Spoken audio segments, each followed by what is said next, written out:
Good evening. Tonight we're going to discuss the music of Led Zeppelin, one of the all-time great bands, and in particular the sort of dichotomy between Led Zeppelin as a studio band and Led Zeppelin as a live band. You know, the Led Zeppelin studio is the exquisite, beautiful, unreal music we always hear on the radio that to this day sounds fresh and modern. Led Zeppelin live was almost like another band, and they were a hard rock power trio right out of the kind of druggy culture of the late 60s, and not a mainstream band. You know, the Led Zeppelin studio is the band you always heard on the radio. So tonight I wanted to just say a few of my thoughts about this sort of, not tension, but this sort of difference between Led Zeppelin as a studio band and Led Zeppelin as a live band, because I think if you think about both those things, which are they're pretty different aspects of Led Zeppelin, and you realize that they were masters at both, you really start to understand a bigger picture of why Led Zeppelin is such a great band.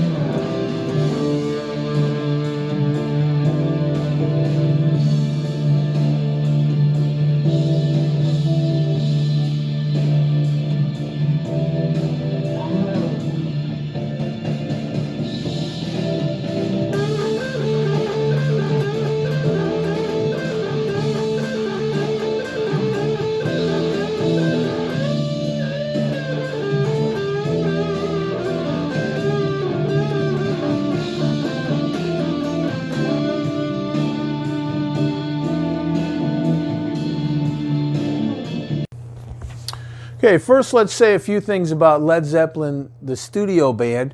I'm holding a copy of Led Zeppelin 2. It's just one of the many awesome studio albums Led Zeppelin did. I wouldn't even necessarily say it's their best one. You know, they're all so good. They're all sort of the best in their own way. But it's definitely a great album, and it's a studio album. It's definitely got live elements on it. That was, I think, the genius of Led Zeppelin in the studio, is they were able to do things in the studio with great precision and care, and yet they never lost the kind of loose feel of a great live band. You know, Jimmy Page is kind of famous for leaving mistakes in there. If he thought the track was exciting enough and felt good enough, he wasn't that worried about some, you know, if there was a little, if maybe he could have played it a little cleaner or something. He focused on the feel and the energy and the excitement of the track, and I think that's why these studio albums are so great. That said, these studio albums are, I mean, they're really good. If you like studio stuff, I would put Led Zeppelin as a studio band up there with any studio band you can name. You know, what are some of the bands that are really associated with the studio, you know, where the studio almost becomes another musical instrument? I always think of Steely Dan, the later part, you know, like Asia and some of the later Steely Dan stuff. You know, later Beatles really was studio driven and excellence, and you know, but a lot of that stuff was studio. It was really not live music, like the early Beatles was, you know, that good little four-piece band.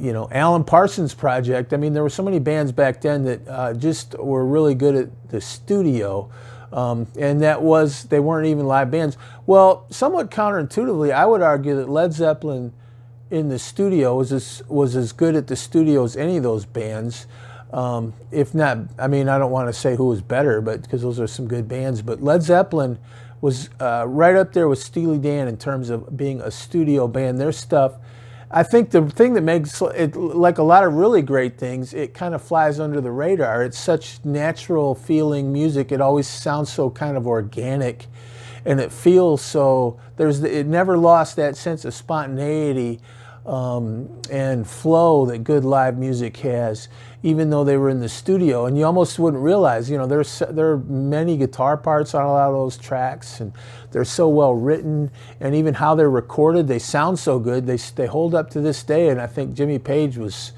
a big proponent of this lost science. He used to call it a microphone placement.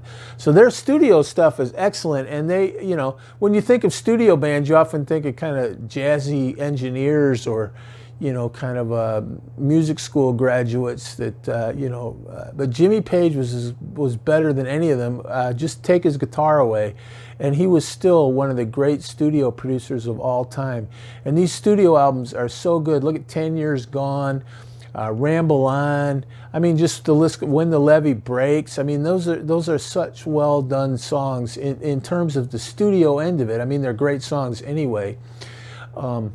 But there's a real polish to them in the studio, even though they are often loose. You know, people might notice that they're loose and they have sort of ragged elements, but that was really part of the charm. And it was, you know, I'm sure he could have fixed that if he wanted, but it wouldn't have been as good.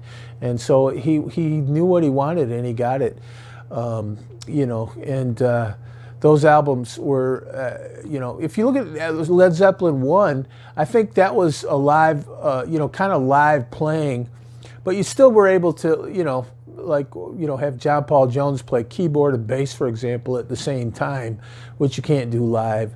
So all their live albums are so good.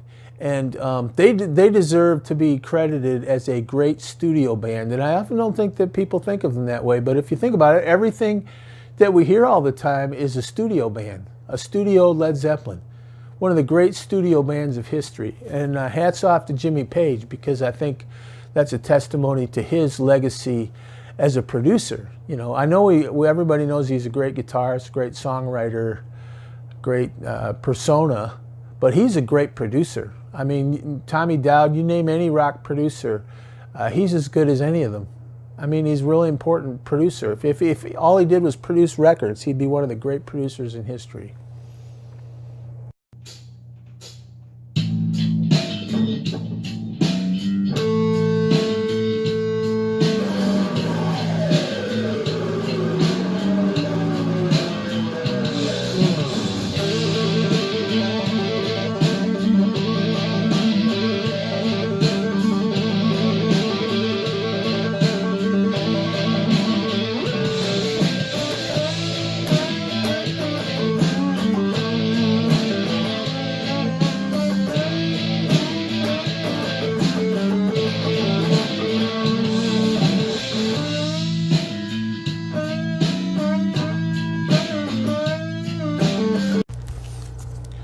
Now, a few words about Led Zeppelin live. This is the song remains the same. I've got the first main live album they did, and it's almost like a different band. They're both kind of two sides of the same coin. They're both Led Zeppelin, and they're doing a lot of familiar songs, and they do them great. But it is a very different band, and I think it shows the other side of the band, which was their live side. And as a live band, Led Zeppelin was a druggy band from the late 60s. I'm trying to think of a more delicate way to say it, but I think that's what it was. They were a druggy band from the late 60s. They were a hard rock power trio. When I was in high school in the mid 70s, I would say they were a burnout band. You know, kids that liked them were often sitting around doing bong hits, listening to them. Now, there were a lot of kids that just really liked good music and had foresight and just realized the greatness of it back then. But in terms of the culture, as a mainstream band, Led Zeppelin was a mainstream band with that certain substrata of kids. That was not the mainstream. I think today they're way more famous in a way than they were then. You know, back then, Jimmy Page, he could have walked into a McDonald's or something.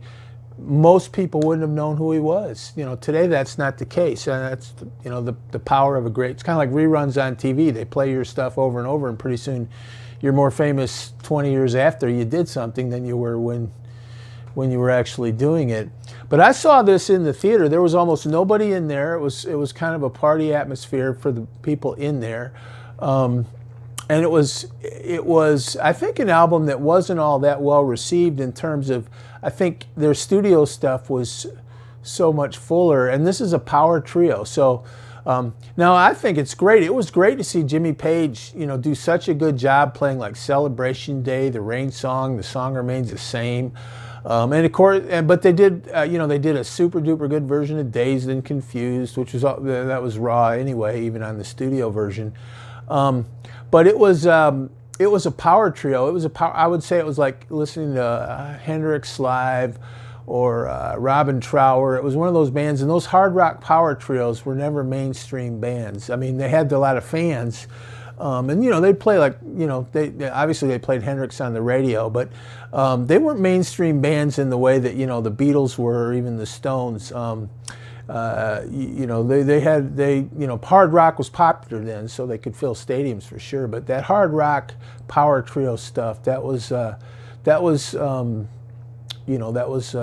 subset of people that liked that. I was one of them. But a power trio is more limiting. So look at Led Zeppelin. When John Paul Jones went to play the keyboard, they didn't even have a bass player. And they did all that music, but when you compare that to their studio album, so the thing is, I guess if they were really hung up on people will notice we don't have all these parts up there, they could have hired all kinds of sidemen like maybe some bands would do, or certainly do today, to kind of fill in the parts, but they didn't. They went out as Led Zeppelin and played as a three-piece, and their shows were great, but they were not mainstream. They were a countercultural burnout band, hugely popular with that group, but that was not even close to being a majority of the kids back then. Over time, Led Zeppelin live has become iconic, and what I notice, I'll watch YouTube and they'll have kids react to Freebird, kids react to, which are kind of fun. I'll watch those sometimes. Two 14-year-olds react to the Beatles, I Want to Hold Your Hand or something, and they'll make comments, and it's kind of weird to think they maybe have never even heard that. But Led Zeppelin, I know they'll react to Led Zeppelin, and they always play it off here. They never play the studio album because today we have such a visual culture, and so they'll sit there and watch the Led Zeppelin's live version of Stairway to Heaven off this album, which misses the acoustic guitar and some of those things. Now they play it great here. But it's even there, and it's a relatively tight version of it compared to some of the other stuff they do, but it's still got a way extended solo. Led Zeppelin's always fun to look at. They were cool looking and put on a great show, but it is still a power trio. So I think it's testimony to, but it was a different band. They were not, they always had an acoustic set, so their band was great, but they never tried to hire a lot of other players to come on and fill in the spaces or expand the band. A lot of time, Crosby, Stills, Nash added Neil Young so they could have an extra guitar. That kind of thing you could have easily seen that. The Who used to play as a power trio, of course. I think when Who's Next came out, they started using tapes. I don't know if Led Zeppelin ever did that, to play some of like Bob O'Reilly and some of those synth parts on like Won't Get Fooled Again. So Led Zeppelin was a great band, but their live band was different. Their live band was a hard rock power trio, hugely popular because they put on a great show and their songs were so successful. But really what they were was a hard rock power, almost like Frank Marino, Mahogany Rush, one of those really kind of guitar slinging power trio bands. And there was a sparseness to those rock power trios back then. I liked them a lot. And it's a liberating format in a lot of ways, but it's also a limiting format in some ways, just obviously because you don't have extra players to kind of fill in the spaces. You're working all the time. So Led Zeppelin live and Led Zeppelin studio was different. And I actually remember people that were more casual fans not liking this album. They thought it was sloppy. So many people would have obviously preferred to have heard the studio versions, but that wasn't the case.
So Led Zeppelin live versus Led Zeppelin studio. I guess, it just, again, two different bands. And, a lot of bands back then had huge hits off live albums. And Led Zeppelin, that shows you that their live show was kind of an extension of what they did in the studio, much more than a band like Led Zeppelin. Leonard Skinner, Freebird, the one everyone always hears is off that One More for the Road album. Peter Frampton, Do You Feel Like We Do? Paul McCartney, Wings Over America, that got played off the walls on FM radio all hours of the day and night.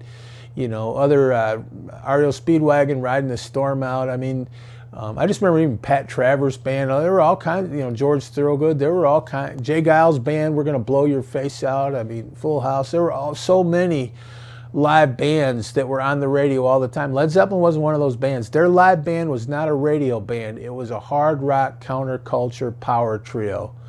And those bands weren't played on the radio much. And unbelievably, they did these studio albums that translated into FM radio so well. I don't think because they were trying to make some kind of commercial effort, but just the excellence of it and the craftsmanship is what radio looks for. But it's kind of interesting that they never really tried much to synthesize those two things. It's also interesting that Jimmy Page, when he played, he was always able to take a song that might have 4 or 5 guitar parts on it and still kind of play the essence of the song on the guitar. He didn't try to somehow figure out a way to play all those parts, but he would kind of select the parts that made the most sense to play live. But still, there were, I don't think they ever played When the Levee Breaks much live.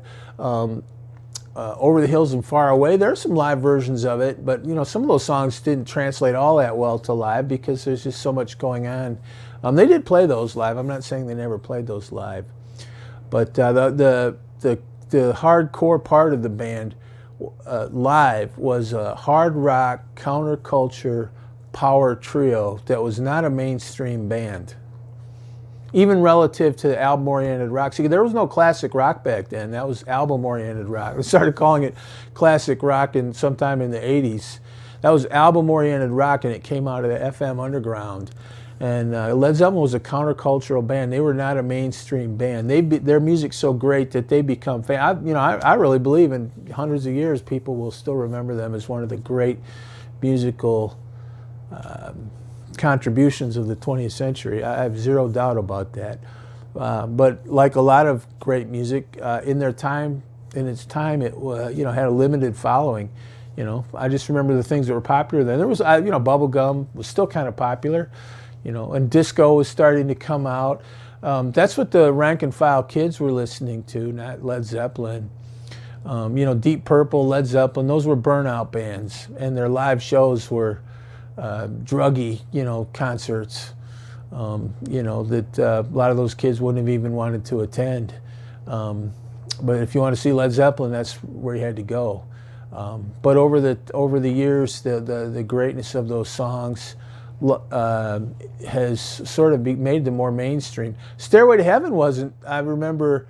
That was kind of today it's become a cliche, but I remember when.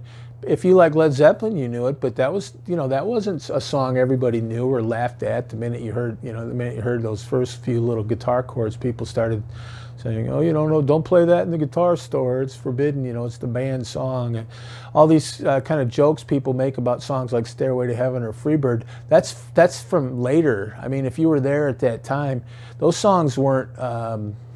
They were kind of album tracks from a really good band that was on FM radio, and FM radio was not hits and familiar stuff to most people. FM radio had a subset of the population that listened to it, and it was even in the 70s. It was kind of an extension of the 60s. So hats off to Led Zeppelin, and their live shows they're different. It's like listening to a Robin Trower record or something, and then their albums are so good in terms of studio. I would put them up there with Steely Dan or any studio stuff that's ever been. They were a great, late Beatles, anything that's ever been done in the studio. Led Zeppelin was on a par with the greatest studio bands that have ever been. And then they had this totally rough, dangerous live show, which was Like I said, there were two sides of the same coin, but it was also like a different band. And over the years, I think those have kind of synthesized more. But that's my take on it. And big Led Zeppelin fan. Hope you enjoyed this discussion. Take care. Subscribe.